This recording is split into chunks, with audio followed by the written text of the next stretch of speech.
Welcome to A Fine Time, The Nanny Revisited. This is the podcast about The Nanny, where we recap each episode and then discuss, sharing our own unique take on each episode. I'm Bernadette. And I'm Debbie. Today we're talking about episode 64, Where's Fran? As usual, we'll start with a brief summary of the episode. After catching Maggie smoking with her boyfriend, Fran devises a brilliant plan to convince Maggie not to smoke while preserving her fragile relationship with her father. Have Maggie see what happens when Maxwell catches Fran smoking. Unfortunately for everyone, Maxwell doesn't know that catching Fran smoking was part of Fran's master plan, and he insults her intelligence, prompting her to walk out. The day proceeds quietly for Maxwell without Fran's usual interruptions, or, as Niles puts it, time flies when you're being unreasonable. Maxwell overhears a conversation between Maggie and her boyfriend, prompting him to learn the truth. He then tries to find Fran.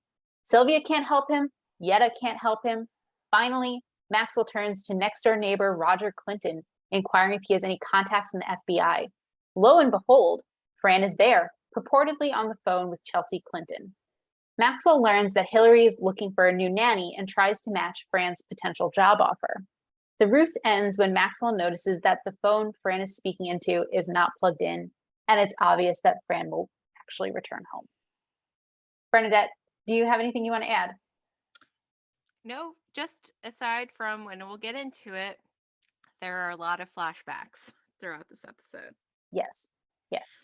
I actually thought I had included that in my summary, but apparently I'd taken it out. So thank you for adding that.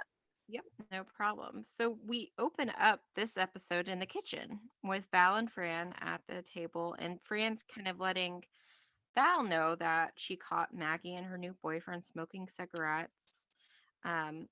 She's glad that she wasn't smoking after, and Val's like, she's too young to. And Fran says, believe me, kids nowadays are knowing before you know it. Exactly. And then so Val asks Fran, are you going to tell Mr. Sheffield? And Fran immediately is like, no, I don't want to betray Maggie's trust. And by telling on her. And then she also doesn't want then Maggie to tell on Fran. Right. So Fran explains her plan. I'm going to let Mr. Sheffield catch me smoking in front of Maggie. So again, Maggie sees kind of what happens if she were to get caught. But then, as you mentioned in your summary, they could still maintain the fragile relationship. So Fran kind of hears both Maggie and Mr. Sheffield coming through the side door. So she lights up a cigarette. She reminisces that it brings back memories. When she, after knowing, and she even says, I miss knowing. Exactly. And then Maxwell and Maggie come in, and immediately, of course, Maxwell sees Fran smoking. What the devil are you doing? Have you lost your mind? And, and Fran's kind of playing along with it. Oh, yes, you're so right. But then Maxwell goes too far. Well, you weren't always you weren't too bright I think maybe bulb I didn't write down. So I have the whole exchange if you want it. Sure. So as you said, he comes in, sees her smoking. Miss Fine, what the devil are you doing? Oh my God, Mr. Sheffield, I didn't expect you to come home and catch me. And she pointedly says to Maggie, don't you hate when that happens? And he asks, have you lost your mind? And she's like, oh, I know. Smoking in front of the children? Oh, I know.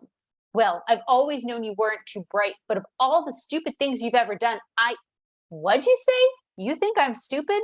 And he then adds, well, I'd love to find some other explanation, but there doesn't seem to be one. And she says, look, there may be somebody stupid in this room, but it sure ain't me. And poor Val says, what did I do? Exactly. And Maxwell asks, do you know who you are speaking to?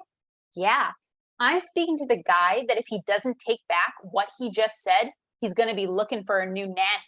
I've been looking for one for the last 3 bloody years. I'm out of here. And Niles feels the same way too. Tell him, Niles. And Niles does not tell him. Did you get what Niles does say? Who loves you, baby? Exactly. Yep, and that's the first scene, is essentially Maxwell did not pick up on Fran's brilliant plan and went a bit too far. Correct. And Fran left. Yep. Would you like to take us to scene 2? I would love to. So now we're in like the foyer, and Maxwell's looking out the front door, and he's approached by Brighton and Gracie. And Gracie says, as he's walking away, Dad, if you and Fran split up, who do we live with? Like, she asks if that's like a normal question. And Maxwell responds without missing a beat, me, sweetheart. And she says, oh. Maxwell walks away, and Gracie like turns on a dime and says to Brighton, find her. And so Brighton, sort of picks up the mantle and follows Mr. Sheffield and says, Dad, I really can't believe that you called her a moron and threw her out in the snow without a winter coat. And Maxwell's like, I did no such thing. Who told you that? And Niles pops out from where he was dusting in the hallway near the downstairs bathroom. Doesn't really matter where the boy who has a Playboy hidden in the hamper heard it. And, Brighton basically realizes he's in over his head, and he throws up his hands and walks away. Mm-hmm. And Maxwell protests to Niles that I never called her a moron, but you must admit that she's done some things that would qualify her as the fourth stooge. And so here's where we get the first of our flashbacks. Mm-hmm. So the first one is from the episode Close Shave.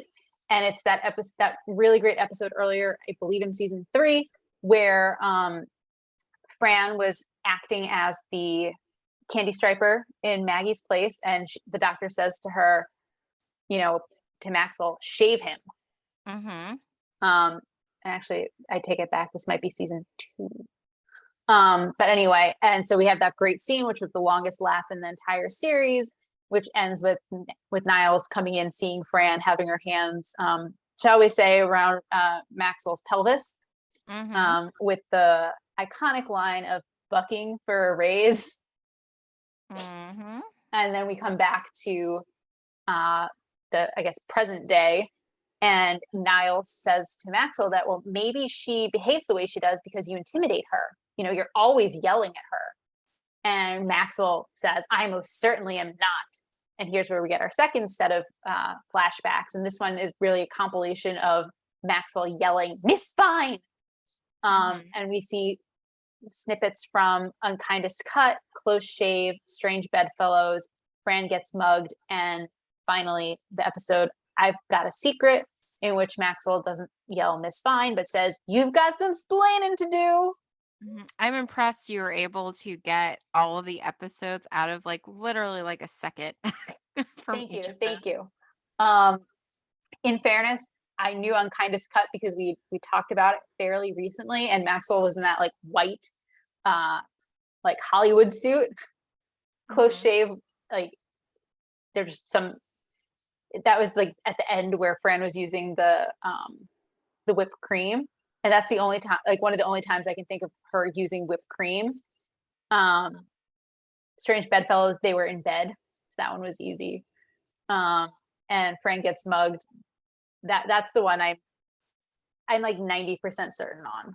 That's the one I'm least certain on. Maybe 75% certain. And then I've Got a Secret. I knew based on you've got some splaining to do. So anyway, sorry. I use my brain cells for things like this. Well, good. Would you like to take us to scene 3? Yes. So we are in the office, and it's Maxwell and Niles. And Maxwell's, oh, look at the time. And Niles, of course, says, yes, time flies when you're being unreasonable, sir. Mm-hmm. Of course, Maxwell gives him a look. And Maxwell's talking about, how much work you can get done without the door flying open. And again, that kind of then sets us off to a series of flashbacks. And again, this is where the first one is when both Niles and Fran come in. And I definitely recognize this, but can't tell you the name. But it's the episode where Fran is under the misconception that Brighton's sad about being small in his private Gherkin. area. Yeah. Um, that was not the correct one, but basically this is the scene where like Niles just wants to be there in person to listen to this, and Fran's trying to delicately say to Mr. Sheffield, Brighton was in gym class, he realized he was small, petite, poquito, gherkin.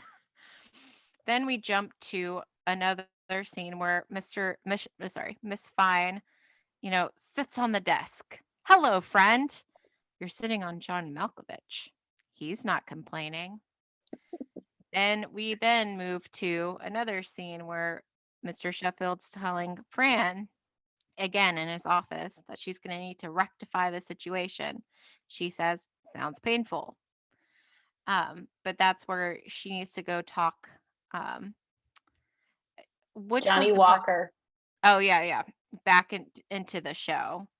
And that's when they have that exchange where, he's like, you're going to take him out to dinner at the nicest place, you know. And she's like, well, I'm not taking the limo. You most certainly are. Slave driver. She walks out. She comes back in. Well, I'm not going to let you buy me a new dress. And then he realizes she is playing him. And he kind of does his classic lunge. Actually, that one's even more like violent than his usual lunge, I think, because he like tries to jump over the tape over his desk to get to her. Yeah. Yep. So, and then I don't know if you want me to say this bit before we get into the next thing, or I'll just identify those scenes, and then you can say the next bit. okay. So the first episode was Fran Light. The second one was Kinderwelt Days. Fran had gone into his office to ask him to accompany her to her camp reunion. And then the last one was When You Pitch Upon a Star. Yeah, nice. So Niles, of course, tells Maxwell, it's obvious you miss her. She's probably at her mother's. Why not call? And of course, Maxwell says, I most certainly will not. And then to the next scene, Debbie. He does. He calls Sylvia. And so we see Sylvia sitting at her dining room table in the Fine family home, and she's on the phone with Maxwell. Mr. Sheffield, I haven't heard from Fran since you called her a brainless, big-haired schmagegi. Fran is a very sensitive girl. You should take a lesson from me. I know how to talk to her. And then we get into our next set of clips showing just how well Sylvia knows how to talk to her daughter. The first one is everyone needs a booby, which is when Yetta and Sylvia are in the living room with the children, and Fran, and Sylvia says, Fran doesn't have any children. She's not married. She's all alone. And Fran responds, louder, Ma. I don't think they heard you in Uruguay. The next scene, they're, at sitting Shiva. It's the episode Take Back Your Mink. Sylvia's brother makes a comment about how the other side, didn't do as well as us. And Sylvia says, what well? My daughter's a maid. And Fran responds with her mouth full of food, Nanny, Ma. And then the last one is in the kitchen in the Fine family home. It's episode The Fine Family Feud. And Fran accuses Sylvia of trying to make her feel guilty because Sylvia just said, have the party wherever you want. And Fran says, you're just trying to make me feel guilty. And Sylvia says, I'm not trying to make you feel anything. Feel this. Is this a lump? And then we come back to the present time and we see Sylvia, who's saying, I'm so upset by this whole thing. I can't even eat. And as she's saying that, the camera shot zooms out and we see that the chicken or whatever she had in front of her is now basically skin and basically bones, not even just skin, but bones. And Sylvia adds, this is between you and my daughter. I don't like to mix in. And then we jump to a scene from the episode Dope Diamond, where Maxwell says to Fran, I think you're very wise not to rush into anything. You don't know this guy long enough to get engaged. And Sylvia, as we find out, jabs him with a fork, behind him. And she says, I'm sorry. Did this fork accidentally puncture your tuchus? Yeah. Would you like to take us to the office? Yes. So we were back in the office. Niles and Maxwell are in there, and Cece comes in. Maxwell, is it true you called Nanny Fine a witless man chasing floozy? I did no such thing. Oh, must be me. And then she goes on to say, I'm actually going to miss Nanny Fine. We were getting so close. Cue flashbacks.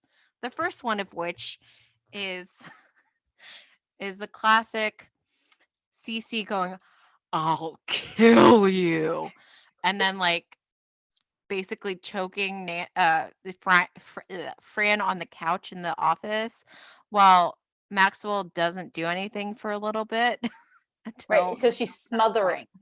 yes, Smothering. yes.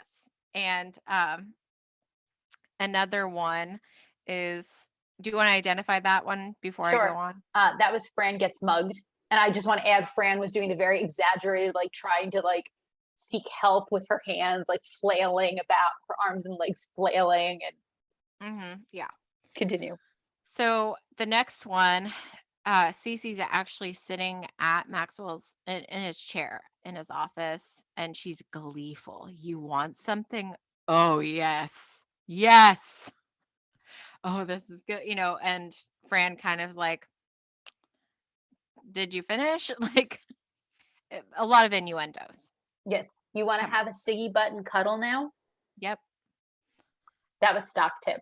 hmm and then we move to a scene where Fran asks Cece yet again, I believe, in the office.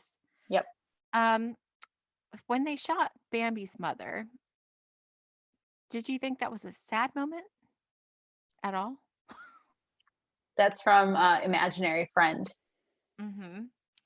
And then Niles, we come back to the present, and Niles also says he hopes that Fran comes back because he would miss her around the house. Without her, there's nothing to do.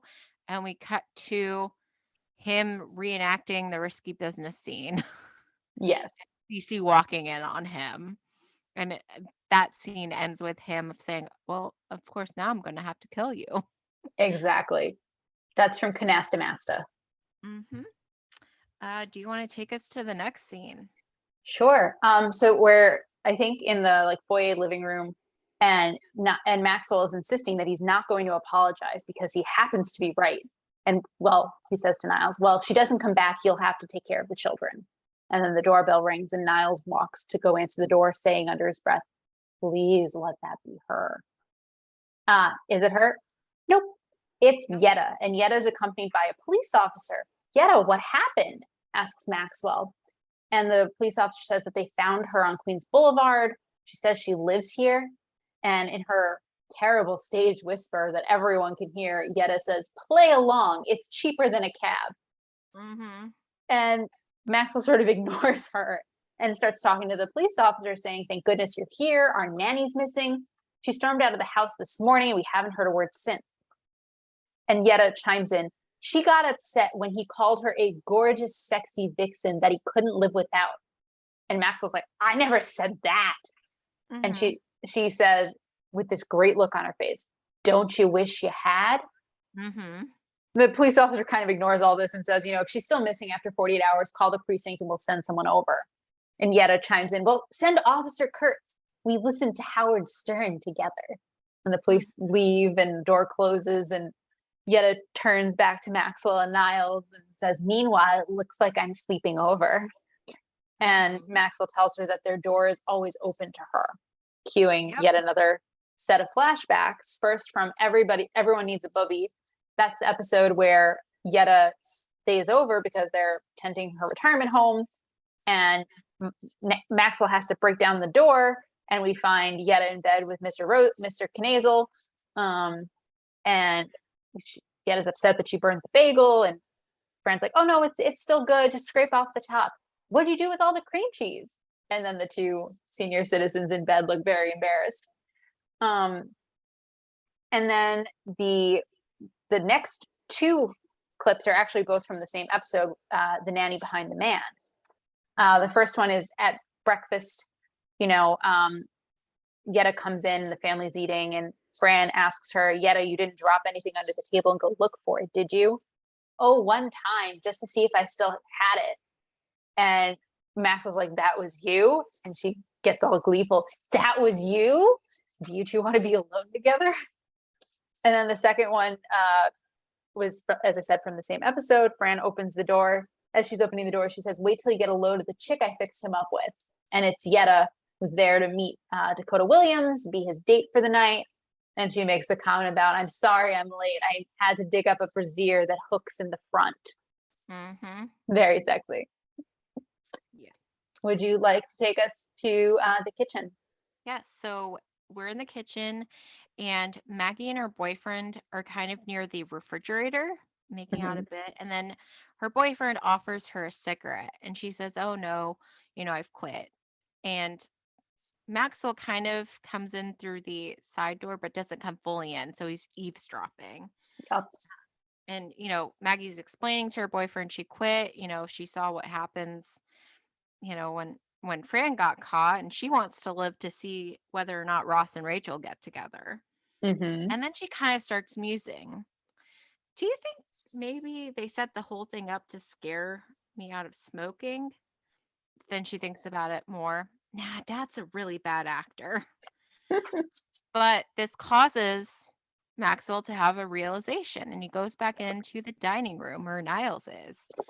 And he kind of starts asking, and Niles immediately chimes in. Oh, because he's like, do you think it's fine? And then Niles chimes in, set that up, purposefully got caught in front of Maggie to show her the consequences of being caught smoking by you without ruining your fragile relationship.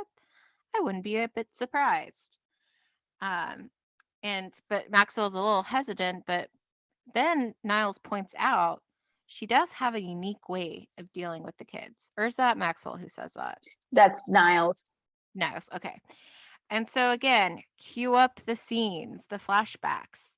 And so the first one is Bridesmaids. So that's the pilot. No. Yes, in the pilot when they're in the bridal shop. Yes. And first of all, side comment, they look so young. I know. The kids look so young. But this is when Fran's giving Brighton the piece of advice to be nice to Maggie, because one day, their father's going to get old and you want him to live with her. Mm-hmm. Then we cut to when Fran and Gracie are in the grocery store, and she's telling Gracie everything you need to know about a man, is in his cart. And she gives a couple of different examples, such as, if there's my doll in it, keep moving.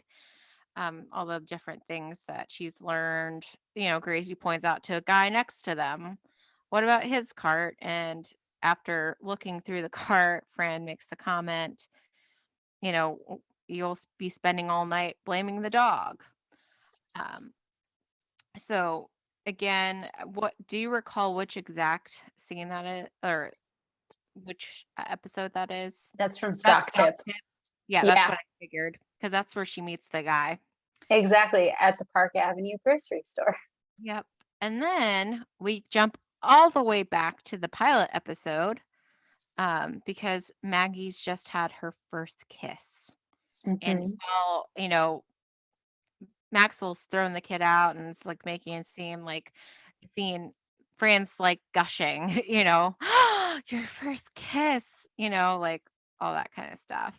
So just examples of how Fran has taught each of the kids different lessons that are in, again, a unique way of dealing with them. Yes. And as we come out of these flashbacks, Maxwell's just like, oh God, what did I do? And Niles starts to answer, and Maxwell cuts him off. That's a rhetorical question, Niles. And like, what would you do if someone went missing? And Niles somehow makes this about Miss Babcock. He says, well, that depends on who it is. If it were Miss Babcock, well, you know how much I love her. Yes.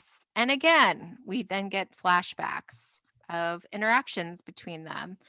The first scene is one that we kind of pointed out I wasn't too fond of, but it's whenever Niles makes the comment to Cece that she would need to be dead 6 months to fit in a certain dress. Yep. That's Do you from have, yeah. That's from Material Fran. Then we have where Cece's needing to get something to London by a certain time and some documents, and Niles just hands her a broom and tells her, well, if she leaves now and with the time difference, she can just make it. That's from My Fair Nanny.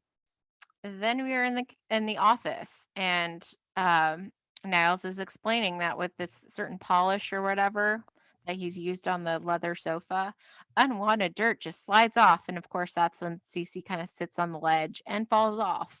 Yep. That's from The Strike. Then we're in the kitchen, and Cece's very distraught, saying she's gonna like kill herself or whatever. She like leans down in dismay, and that's when uh Niles pretends to come for her there, and he's putting a cleaver into her purse. Don't do anything rash, is what he says. Yeah, that's from A Fine Friendship. The backstory to that is Niles saw Fran and Maxwell in Fran's room, and they were trying to get it off, and by it was the shirt that was stuck on Fran's hair, not them trying to get it on. Yes.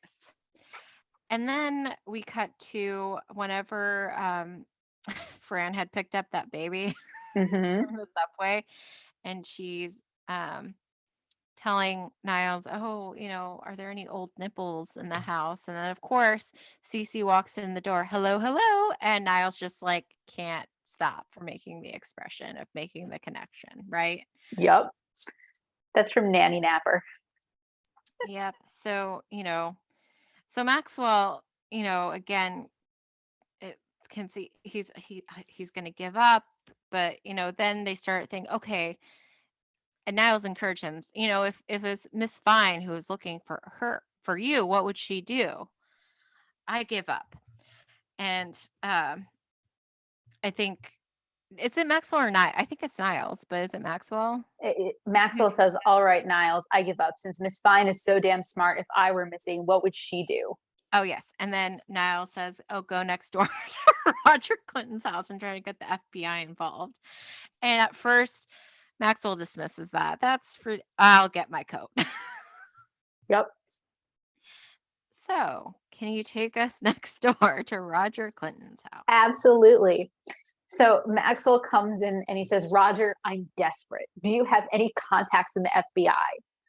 And Roger is like, I'm sorry, Max, I can't fix any more parking tickets. And Max was like, no. Miss Fine ran out of the house this morning and I can't find her anywhere. And Roger says, well, I heard you called her wait, that's what Newt's mama called my sister-in-law. Newt's lucky Bill even let him on that plane. I would have made him fly Continental. And that's when Fran walks in from, somewhere in Roger Clinton's house. We don't have the floor plan for Roger's house either. And we hear Fran's side of a conversation. Chelsea, honey, I know exactly what you're going through. You don't know if the boys like you for you or because of who your father is. Look, my father was the president of the Jewish Auto Mechanics Club. It wasn't a very large group. Let me talk to your mother. And then there's a pause and we flip back to the conversation between Maxwell and Roger. And Roger explains that Hillary's looking for a new nanny for Chelsea. We flip back to Fran. Wow, you'll pay me that much? And Maxwell, realizing that he might lose her, promises to match it. Fran says, and my room will be in the East Wing? Maxwell promises new carpets, new drapes. And Fran says, I'll get to meet Barbara? And Maxwell realizes he can't compete with that. And Fran chimes in, oh, Walters. And Maxwell starts saying, I'm sorry for what I said, and you're right, I was the stupid one. Fran's like, hang on a minute, Hill. And Maxwell's like, please, Miss Fine, please come back. You know the children love you, and well, we're getting so close. And Fran's like, close? He's like, in a strictly professional way. And she's like, yeah, right. Getting us to another line of clips. The first one is from A Kiss is Just a Kiss. That's the kissing contest episode where Fran pins him down to the white chair and kisses him. The second one is from Shopaholic, which is where Fran's shopping addiction is broken by Maxwell kissing her passionately in the outlet store in Jersey. And then finally, a scene from The Two Mrs. Sheffields, where they're in Fran's parents' house. And it's that iconic scene where she says to him, you're the boss. You want to play that game, do you? You're the boss and I'm the nanny. You give me a raise and I'll give you one. And she like tries to kiss him and she's like leaning on him and he's like, we're in your mother's home. So the couch has got protection. Mm-hmm. And so then back to the present day, Fran says purportedly to Hillary Clinton, Hillary, on second thought, I thank you for the job offer, but I'm going to have to take a pass. I just remembered something my old boss can give me that you can't. Although, and then it flips to the scene from the episode, Oy vey, you're gay. And we see Sydney Mercer saying, Fran, I'm gay. And Fran's like, you're gay? Oh, thank God. And they hug. And there's that, awkward scene where Fran's like, I'm letting go and you're not. Why? Mm-hmm. And then we're back to the present day and Fran's still talking to Hillary. Hillary, honey, it's very flattering, but I just can't do it. Honey, all right already. And she's like walking around with the phone and Maxwell notices something and he bends down, he picks up the phone jack attached to the phone, but not attached to the wall. Oh, Miss Fine. And Fran continues her imaginary conversation with Hillary. Hillary, this is getting embarrassing. Oh, Miss Fine. And Fran continues, what? Camp David on the holy days? Miss Fine. And he like holds it up and she sees it and she says, gotta go, Hillary. And she hangs up the phone. And she says to Maxwell, letting you think I was talking to the first lady. That was smart. Forgetting to plug the phone in. Stupid. And so she's like, tries to make a beeline to leave, but he grabs her and hugs her. Mm-hmm. Yep, from behind. From behind. Yeah. And then that's the scene. Yep, that's the episode. And then we get into, during the credits, we get into a compilation. And you, I believe, have more information on that. I do. So there are 2, 4, 6, 8, 10, 12, 14 clips. And these are, I think they were going for iconic fashion looks for Fran, I think. The first one is the pilot when she makes that appearance in the red sparkly gown with the high slit at the top of the stairs. The second one is from My Fair Nanny when she's walking down the real staircase in the Sheffield home, because of course, as our listeners recall, the pilot had a different, first floor layout, like obviously different, instead of just like the magically changing floor plan that we normally have. So in My Fair Nanny, it's Fran coming down in that matronly outfit with the flat hair and the tight bun. Then we have the nanny-in-law clip where Fran's in the sexy nanny outfit coming downstairs. Then we have fashion show, which we talked about very recently, the leopard print gown that she wore to the premiere.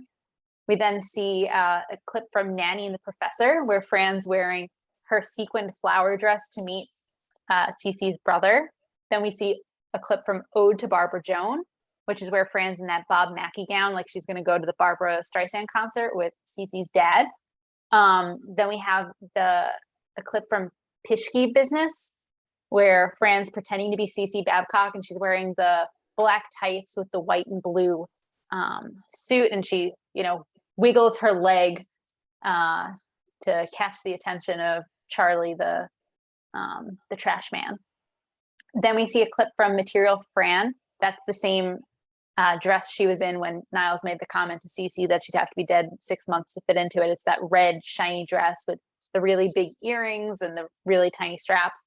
Then we see Fran's black funeral attire from Take Back Your Mink. We see the purple ski outfit from Shopaholic. In Nanny Napper, we see the white turtleneck dress from the very last scene, the credit scene where Fran is being interrogated. We see the roll of lifesaver dresses from the strike episode, which she didn't actually wear to the premiere. We see Fran decked out in food from the food fight in A Fine Family Feud. And then finally, we see Fran in the gold shiny skirt from the two Mrs. Sheffields when she came downstairs and then was running back upstairs. And that's the episode. Good job, Debbie, Thank you. identifying all of the different episodes. Thank you. Some of the looks are clearly more iconic than others. Yeah. And actually, this kind of segues into the favorite fashion shtick of the ones you just mentioned in that end credit. What would you think is the most iconic in your opinion? Oh, I'm gonna go with the red sparkly gown from the Me pilot. too. I mean, since we agreed, do you have a second? Is there a Well, second no, iconic? I kind of spoke over. You're talking about pilot episode red dress, right? Yes. Yes, I agree. Because again, like somehow and it kind of has to do with the theme song as well. But I associate red with Fran. Because it's bright and vibrant.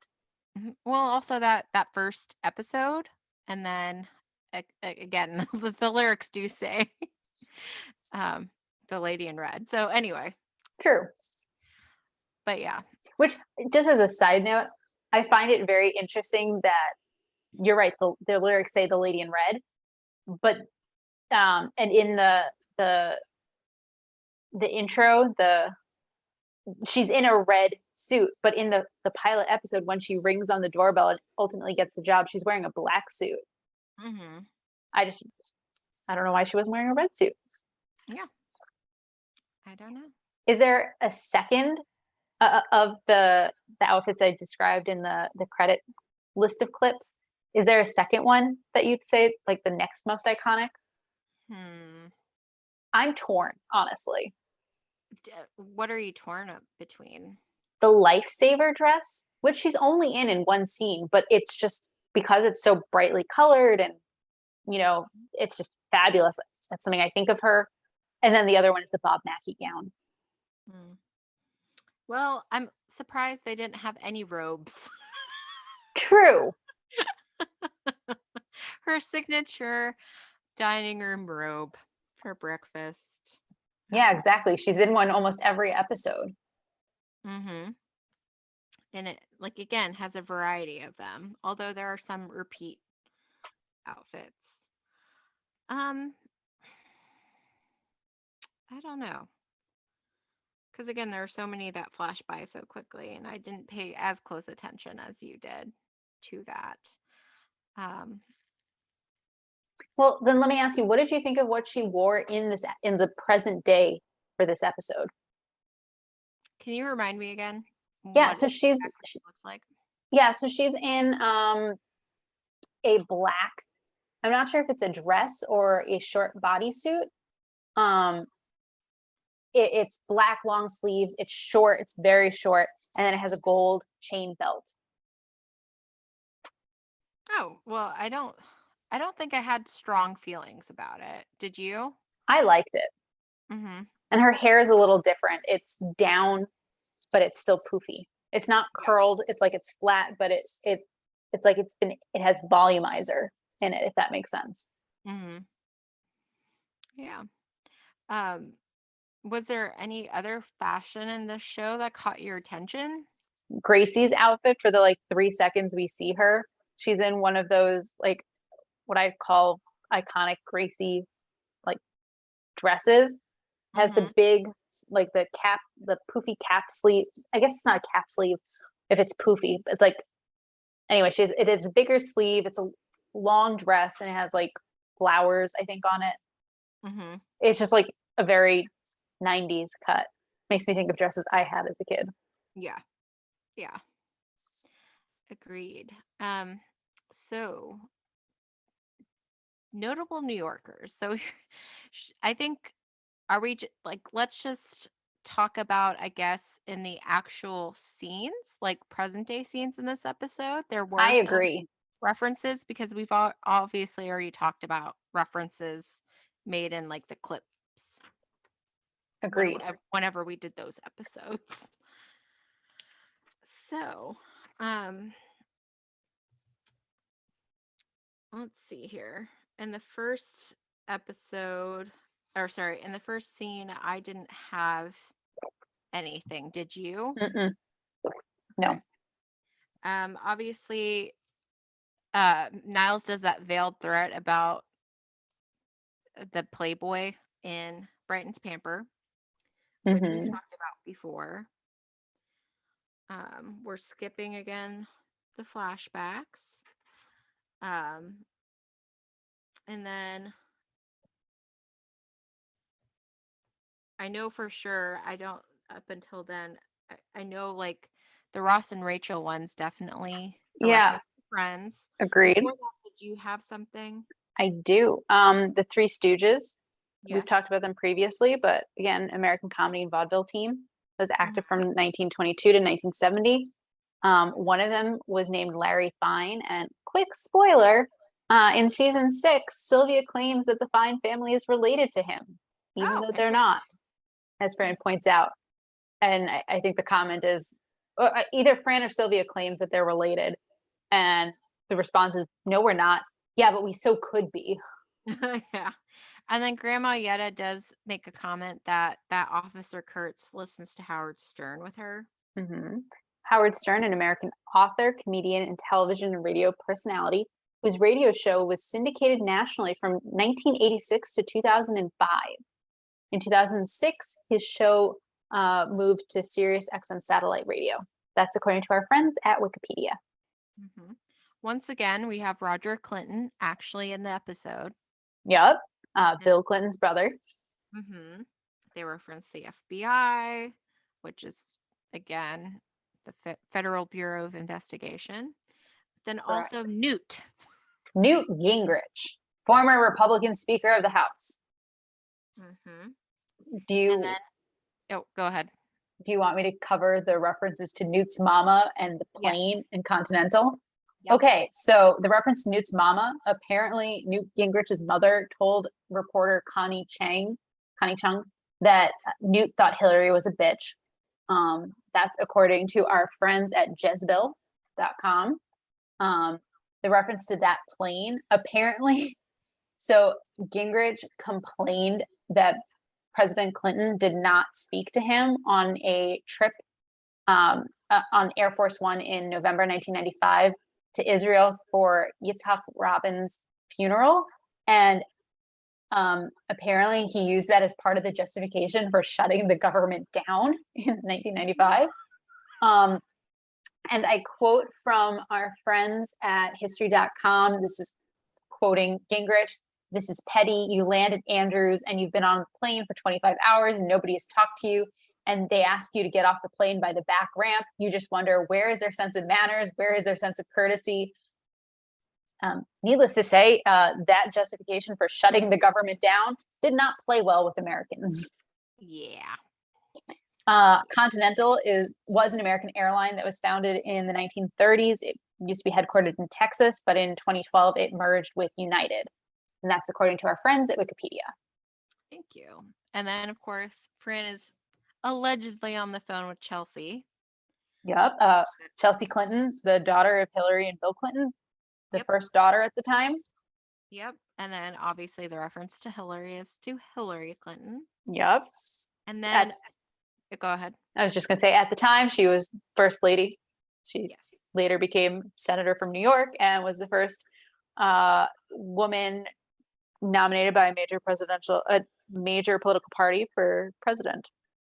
Mm-hmm. Barbara Walters. Not Barbara Streisand. I feel like we talked about her.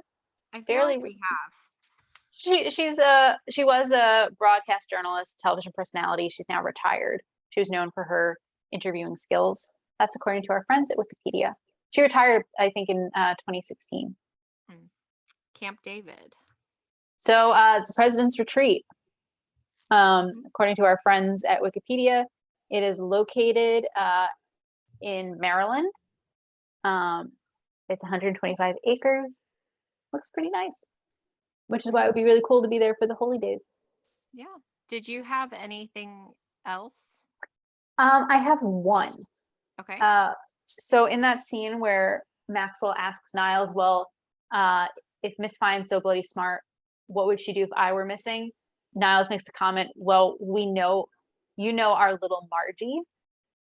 Mm. I think that's a reference to the television show My Little Margie, which was an American sitcom from the 1950s, which interestingly premiered on television and radio at the same time. And it was meant to serve as a summer replacement for I Love Lucy. Oh, That's according to our friends at Wikipedia. That last part is why I think it's a reference to My Little Margie. mm-hmm. So, Yeah. Well, because I was like, Margie. Whenever you said that, like, they're yeah, not talking about Margaret. no, who does not go by Margie at all.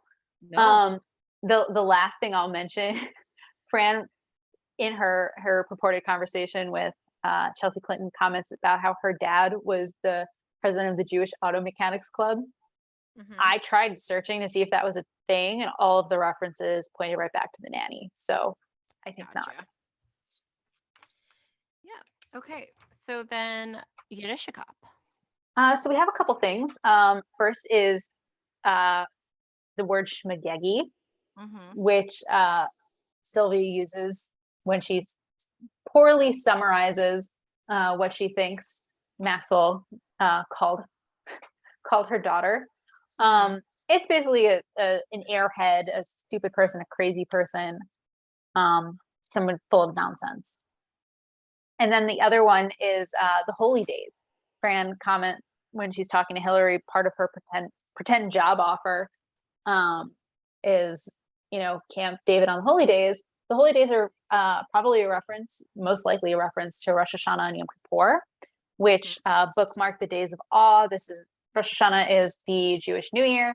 Yom Kippur is so basically Rosh Hashanah, as I said, is Jewish New Year. It's when the book of life is opened and God starts writing down what's going to happen in the next year. And so the traditional greeting is Lashana Tova, which basically is may be written for a good year, or Happy New Year is the more English translation. And then on Yom Kippur, the book is closed for the year. Yom Kippur. So I like to think of them sort of as two sides to the same coin. This is not a rabbinically authorized explanation of these holidays, but this is the way I like to think about them. Rosh Hashanah and Yom Kippur, they bookend the days of awe. Rosh Hashanah is Happy New Year. You eat lots of sweet things. Apples and honey, for example, are very big for the holiday. Yom Kippur is the more solemn, serious closing of the days of awe. That's when you're fasting and you're basically praying and hoping and everything else that you and all your loved ones are written for a good year. So Good. Yeah. Thank you for that explanation. And again, we'll date our episode slightly, but that's around this time of year, right? Correct. Correct. So, 90s nostalgia. I'll let you go first since I'm doing a lot of talking. Well, obviously, Fran walking around with the phone and it not being plugged into the wall. Yes. Again, she wouldn't have that same exact problem on a cell phone. Correct. Unless the only thing that could happen is if her volume's on and someone calls her and like in the middle of the conversation. Right.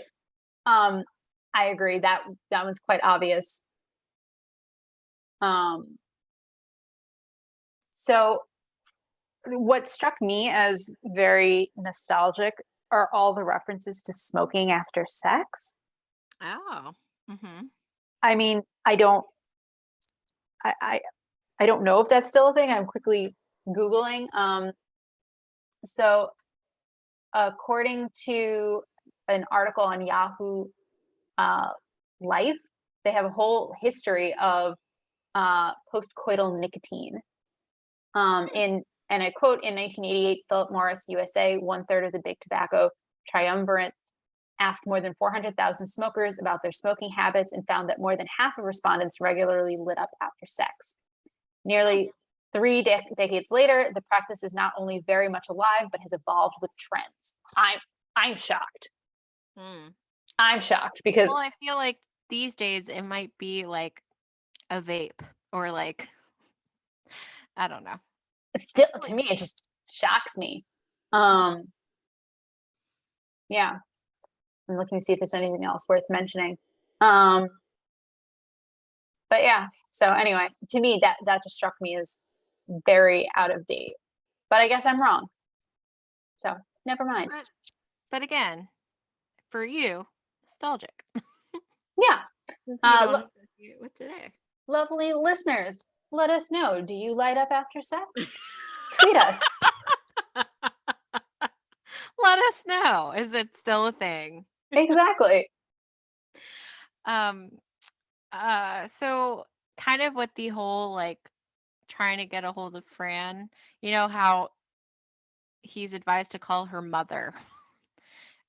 This day and age, he could have texted her directly or try to call her Yes.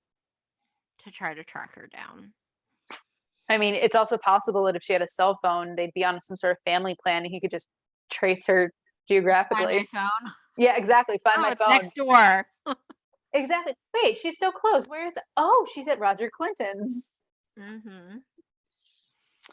Did you have anything else? Um,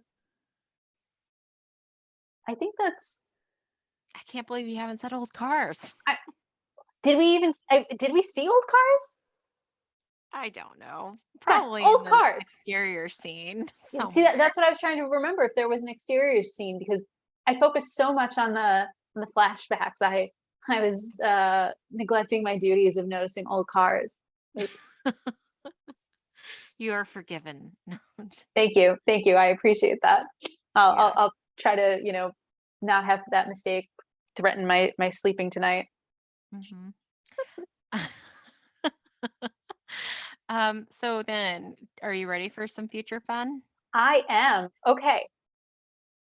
So, first off, next week we will actually see a breakfast scene where Fran is dressed What? and she is greeted by Maxwell greets her by asking, "Why aren't you undressed?" Which is what all of our lovely listeners will be thinking when she walks into the breakfast room fully clothed. Fran says to Maxwell, I've dreamt of you asking me that question." Turns to the kids and says, "But none of you were here. But Niles was. What that man could do with a feather duster, don't ever let him go." So something to look forward to. Um, to the comment Cece made about how she and Nanny Fine were getting so close. Hmm. In just a couple weeks, we will actually see um, that they do get much closer, Fran and Cece. They end up having lunch together, um, and they plot how to get Cece's job back because Cece quit. Um, and then actually, I think in season 4, maybe it's season 5, Cece actually starts to become friendly with Val. So something to look forward to. Um, and then finally, and most notably, this will make no sense for our wonderful listeners who have yet to see the series, but they just need to bear with us a couple months before we get to the start of season 4.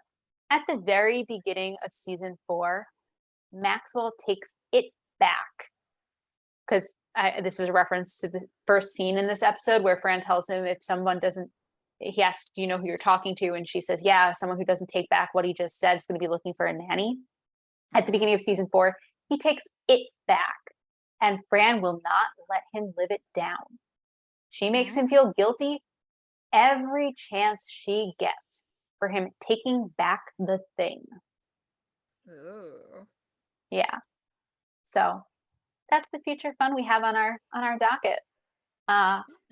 Think it's time to rate the episode. Mm-hmm. Is it my turn or your turn? I think it's my turn Oh, excellent. because it's an even numbered episode. That's right. I had to start a new notebook, so I don't have my one from last week readily available.